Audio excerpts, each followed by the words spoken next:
Hi guys, welcome back to another video. In today's video, we're going to do a random wheel spin of a bunch of markets here. You have like 40 markets, and I'm going to be spinning the wheel and I'm going to do a full breakdown and analysis, fundamentals and technicals for the pair that pops up.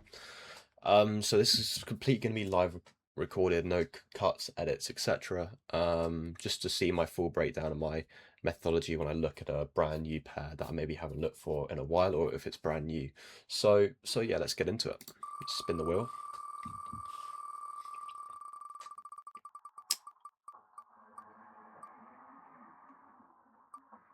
Pound AUD. Okay, so let's have a look at pound AUD. If we go to, if we look up, if we just create a new AUD, and let's just use Blackpool markets. I quite like this broker here. So starting on the monthly time frame, what can we see? Well, what we can see here is we are generally in an uptrend to the highs. We have got quite a strong downtrend though, I must say. The features of a strong downtrend is where we have small, monthly pullbacks, as you can see here, very small monthly pullbacks, and no real reasoning for why we should come down here. We do, however, have some support at this level here in the market, and yeah, we do have some more support sort of down here to the lows, and some pretty strong areas of demand. So we have got some things where we could see price stopping in its way. We could see this sort of these lows here acting as some sort of support in the market, but we're not quite there yet. So yeah, I would say generally, I'd say we look to go further from looking at the monthly time frame. If we go to the weekly, what can we see? We can see the same thing here. I mean, the very strong downtrend, and not much, indication of slowing down. The key area and the fact that we are now below both these 250 EMAs is the real teller for me on the weekly that we're going bearish, and we're going to continue going bearish. And then what we will eventually see is probably these EMAs crossing. So that's what's quite interesting right here. So yeah, we're in a strong downtrend. If you go down to the daily to get a better idea of actually what's happening, we had a pullback which got held at the 50 EMA, which is very important. Another feature of a very strong down move is when the 50 EMA is acting as support, not the 200. Once we start pulling back to the 200 EMAs, then that could be a suggestion that actually buyers are stepped in quite a lot, and that's where you have to really tell, who's going to take control of the 200 EMA. Is buyers going to push through, or a seller's going to be able to support price here? But what we can see on the daily is that we are in a clear downtrend to the lows here, and the only places I see where we could be stopping is down at these lows. So yeah, we have got room to move. Of course, if we find support at this level, this could actually be a very early sign of a trend change to the upside. And this is where I would sort of start to try and incorporate fundamentals into my analysis, where we have sort of these levels here, these key levels in the market where price could rebound off it, and you can see some support getting created right now. And if you go to the MACD, we can sort of see right here that we did have some buying stepping into the market, some buying volume right here. But that was immediately met by sellers. So we'd have to sort of look for this. If we start to see some buy momentum and green candles that's the upside like this one, then we may start to see this acting as support. But if we see this push through this level of support here to the lows, that's a really good sign, where price, that we can tell that price is actually going to continue down and even possibly break these lows to the left. And once we break these lows to the left, we've got quite a lot of room to move to our next level in the market. So when we go to the 4-hour, what can we see here? Well, we can start drawing out our more of our support and resistant levels here. So what can we see right here? Well, we can see that there's been clear support in the market around this level, which got held very nicely. And the fact that this level got held, we didn't even come into the 50 EMA. If we break structure here, that's a really good sign, like I say, that actually sellers are still really in momentum to the downside here. Once we see these very small pullbacks, that's a really good sign that the trend can continue on. And that's where we can start drawing this level as our next level of support. Once we break below these lows to the left, and that's a support here, then we can start targeting this key level to the lows as well. So key levels are super important in the market, not because they move the market or where prices, but if you can start building context in your analysis when you start to look at this. So what can we see at the moment? We can see sellers are in control, but buyers are slowly pushing into the market here. We are seeing some wicks, some more wicks around this level, but the important thing to note is that we are below the 50, we are below the 200 DMA, so the trend on the 4-hour is to the downside. Okay, so when we start now looking at fundamentals to help us with our bias, what's the chances? Are the chances more that actually, the pound is going to strengthen over the Australian dollar in the long term, or is it more that the Australian dollar will look to the pound? So I use a website called Tradesaveplus here. I can leave a link in the description below. And what it does is it actually takes into consideration all the different pairs and currencies on the market, and it gives it a score based on the fundamentals here. So if I just zoom out here on my computer, we can see, right, Australian dollar is the most bullish currency to trade at the moment with a +7 rating, and the pound is still very current. So you've got two strong currencies, the AUD and the pound at the moment.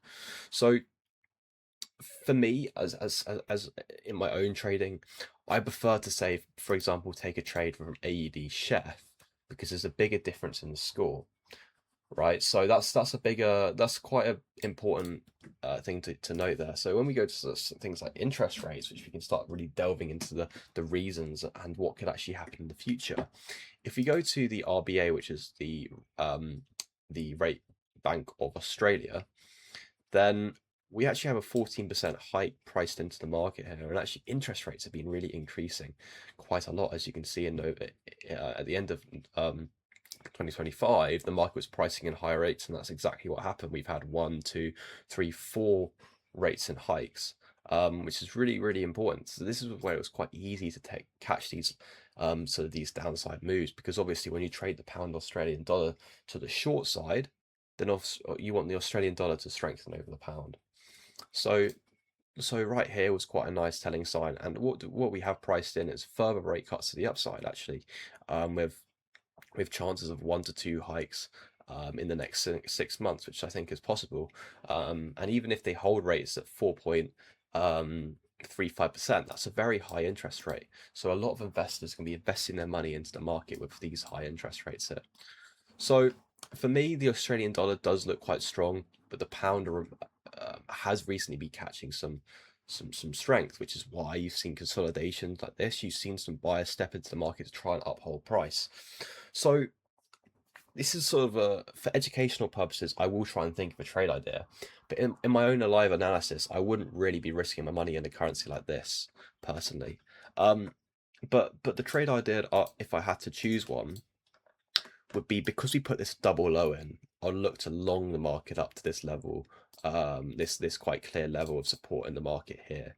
So once we put this double low on, and I start to see consolidation getting created like this on the 15-minute time frame, once I start to see strong breaks to the upside here, this is where I can start looking for a play to the upside, and maybe either we draw out our support and resistance here.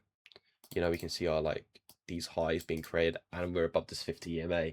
So our next target would be the 200 or this key level up here, right? That's how I'll play this as a day trade. I'll look to do short-term longs based on current price action we have in the market, because what do we have? We have this level which is acting. We saw momentum slow to the downside, so we see buyers stepping into the market. We can see this by the MACD quite easily with the volume here. You see the volume of buyers has stepped up into the market rather than here. There was a very little buyer participation in the market here, because we had very small pullbacks in price. Yeah, but once we had this one, this pullback, we start to see consolidation, and that's the indication that we actually have a trend change to the upside. So all I want to see is strong buyers push through this level. If I see enough buying momentum to the upside here, I'll long the market straight from there. I wouldn't wait for a pullback. If the market is a bit slower and the volume's a bit slower to take off, then what I'll do is if market structures like this, and then we see some slow down market structure like this, and we find support here, that's where I'll find my long position at this level here. So I'm a trader that's very dependent when I look at price action. I'm very dependent on momentum and exhaustion in the market. I want to see exhaustion when I'm buying from a pullback, and I want to see momentum if I'm trading a breakout. Okay, that is the main thing. So when prices come down to areas of support, when prices come down to um, areas of pullbacks where I want to get in long, then I want to wait for that momentum to slow down in the market, to break above structure in a strong clean direction. And that's it. So like what we see live and right now, we see strength entering the market. We see the MACD increasing in value. This is a really good sign that we're going to break this level here, and then we're going to start going to the upside. So this is a day trading idea right here, and live analysis for you guys. Yeah, so in terms of, you may be saying, oh Ben, but what's the analysis for fundamentals looking for a long here? We've actually got AED being stronger. Well, this is why you got to look at, the full picture of actual live news coming through, and sort of COT reports. If we go, say, for the pound, we can see actually they've actually started to change. They're actually quite adding to their long position, sorry, their short positions compared to their long positions here. And if we go to the AED, what are they doing? They're adding to their long positions. So that's a tell sign which actually the AED may strengthen over the pound, which would be against our trade to the upside here. But because this is a day trade on the 15-minute time frame, the fundamentals to me don't matter too much. But what that would tell me from that information alone, and the fact that the AED has got +7 rating on Tradesaveplus, that would tell me actually that we got to be careful, because we want to go break even early once we get this breakout, etc, etc, etc. So we can start adding some more volumetric things here. So we take our swing points. What's the point here? Well, the point here is that we've actually got, you want to sort of buy into volume a lot of the time. So here we can see this level here. If this is where price normally pushes quite fast through, and then we start to see problems in price when we get to these high volume areas where price may slow down. So this is the point where I want to be going break even into my trades, when we get into this high volume of price. But once I see price, because there was not a lot of orders that got filled in this level here, so once I see push through those orders, I'll then see, I can see these two high volume lows to the upside here. This is where I want to be careful, and this is exactly where I could see price actually reverse from. So once I get in here and we see some bullish candles to the upside like that, that's where I want to be going break even on my trade before we start consolidating and possibly go down to the downside. But because we have got the points of control above us, that's exactly where price wants to gravitate to, a magnet to, which is a good confluence when taking a long on this trade here.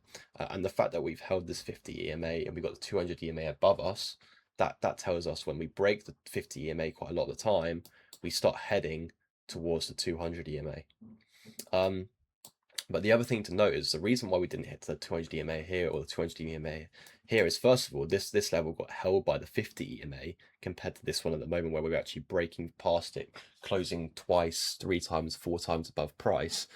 But the reason why this level didn't hit the 200 EMA was because this was the initial push off of price to the upside. Once we've come down very strong in price, it's going to be very difficult to show a move straight to the upside. This is what I mean. This is where you want to see price slowing. And this is the indication that price is slowing compared to this. The only context you got to go off is this level here and this level here when we broke it. But with this level, we have the whole of this move, which is telling us, okay, but we've made this double low in the market. We've seen sellers step back into the market, but then buyers held the price here. In this indication, we saw buyers held the price, but we haven't got enough context to go off a break to the upside, in my opinion, just here. Because when you're buying, if you go to the higher time frames, is why it's so important. Would you want to be buying from a level like here? I personally wouldn't want to buy from a level like this, because we've just come straight down the seller's direction. Look at the difference between this move, yeah, and this move, and what do you notice? What you notice is a lot less volume of sellers in the market here. And it's exactly what you can see by here. You can actually see, well, in these candles, you can actually buy momentum instead of selling momentum. and that will indicate you that this is a better long opportunity than this one here. So I hope you guys have enjoyed the video, and smash the like button. And I'll leave my Discord in the description below, and a link to TradeSavePlus where you can do all your fundamental analysis from there. I hope, like I say, I hope you guys have enjoyed the video. If you have, smash that button, subscribe, and I'll see you in the next one. But thank you.